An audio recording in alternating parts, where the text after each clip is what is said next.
On day 20, we'll be looking at this part of the country as we take a train to Warsaw. We'll get up very early in the morning, just as the sun is rising, and then drive into Krakow, where we'll leave from another train station than from the one we arrived at.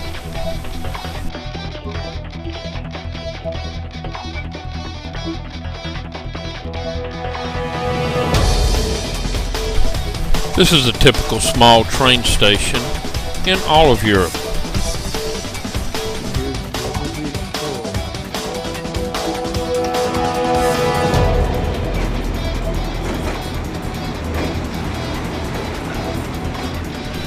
And then it's off to Warsaw. As we leave Krakow, we'll see many more apartment buildings. And we'll also see some homes under construction. The conductor will take our tickets and then we'll watch the scenery go by. Or maybe we won't watch the scenery go by. Let's watch anyway.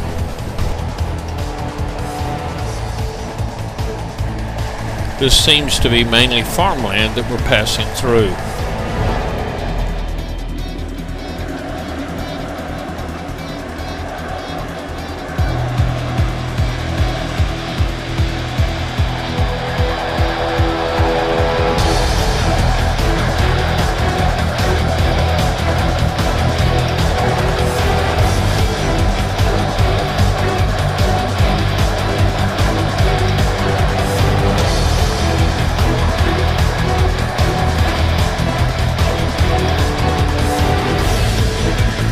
There's also a lot of forested area in this country.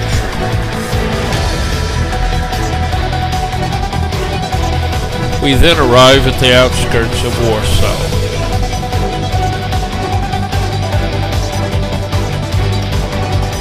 We finally arrive at the Warsaw train station, and here we'll be staying with Dorota Francik's family, Pavel's sister. It consists of Dorota Francik, her husband Rafał Janik,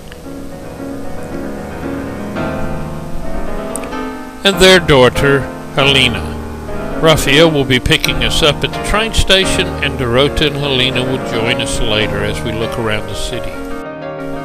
First up, we'll be touring the Palace of Culture and Science, this huge complex that was built by the Russians right after World War II and houses many different theaters, movie theaters, museums, science offices, and so much more. We'll be going up to the top of the observation tower and looking from there.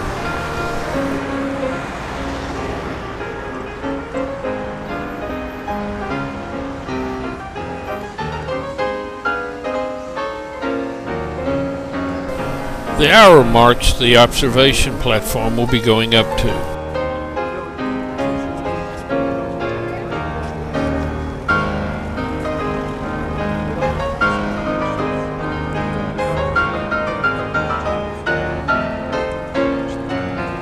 We'll see the mermaid later that is the symbol of this town, but this is the technological mermaid here at the Science and Culture Museum. We'll be taking the elevator up to the top, where we'll be able to have a very good view of the entire city.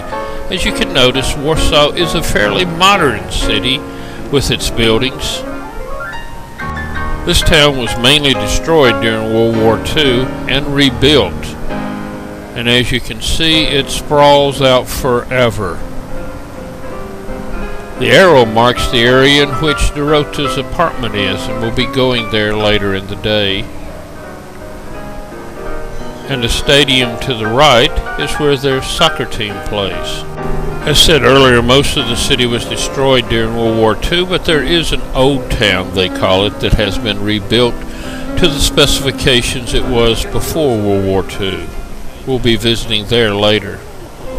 And as you can see, there are apartment complexes everywhere. Almost everyone here lives in an apartment.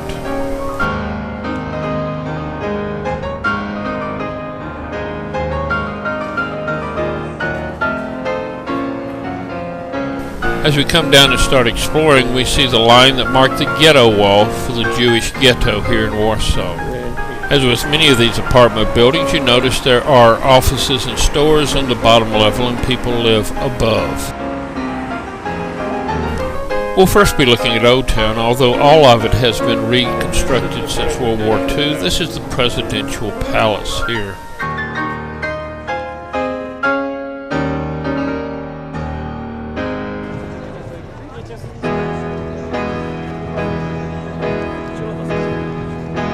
The Carmelite Church was reconstructed from old pictures.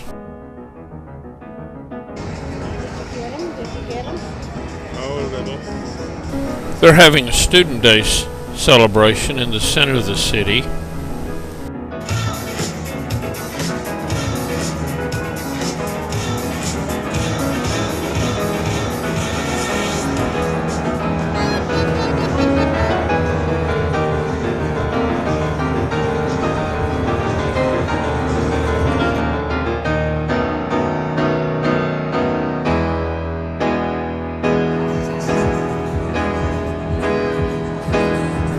And this is the castle. This is what it looked like at the end of World War II, but it was reconstructed in the 70s into what it is now from the original plans.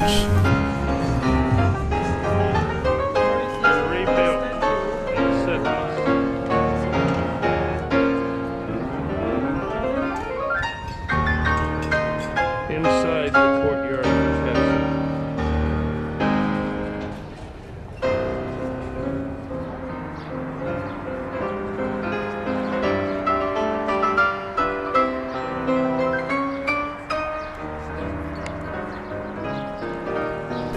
Let's look around the old city area some more.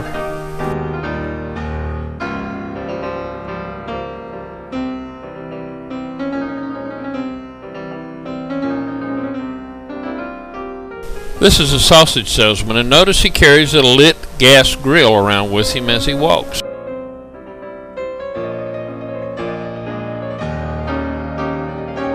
And of course, Deborah had to do some shopping. The symbol of Warsaw is this mermaid.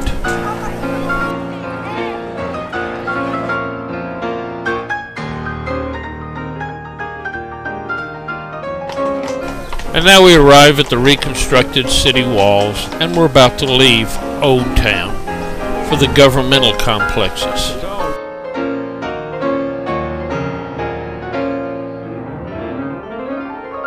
On the way out of Old Town, they're having a wedding. Let's stop and watch a few seconds.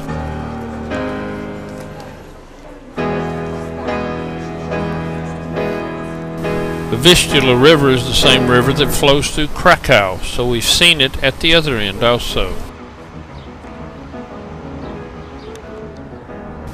And since Warsaw is the capital, there are many government buildings here, including the Supreme Court building,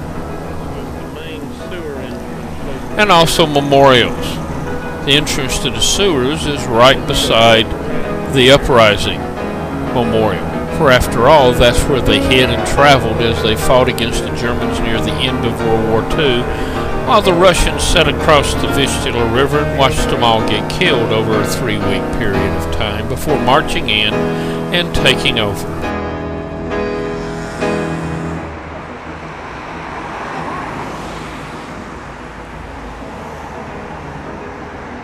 This is Nike.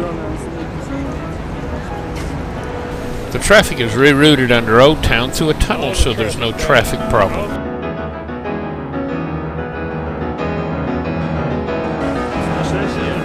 And this is their National Theater.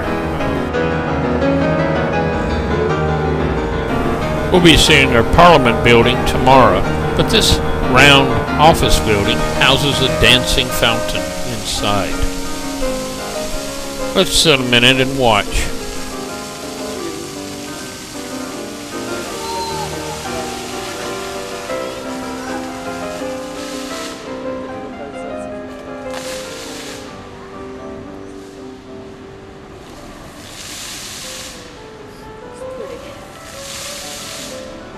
Now we come to the tomb of the unknown soldier.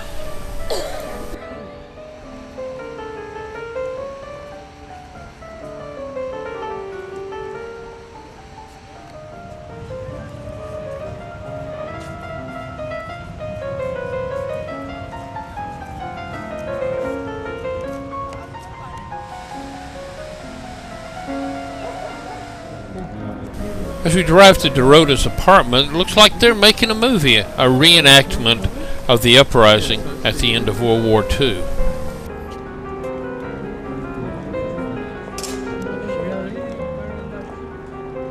I wonder if this is a movie or if it's just...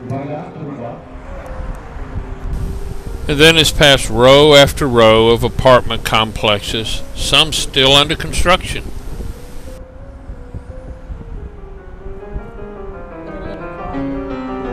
As you arrive near the edge of town, they're building a new Catholic cathedral right beside where Dorota's family apartment is. And this is the complex that Dorota lives in. They're still building the complex. On one side is nice apartments, and on the other side of her is construction right now. Let's look around some.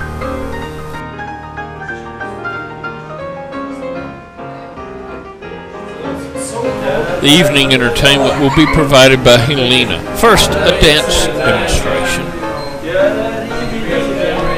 and then an exercise routine.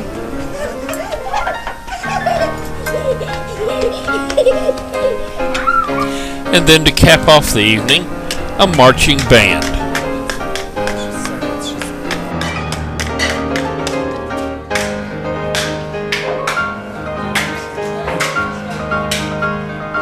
And this brings us to the end of day 12.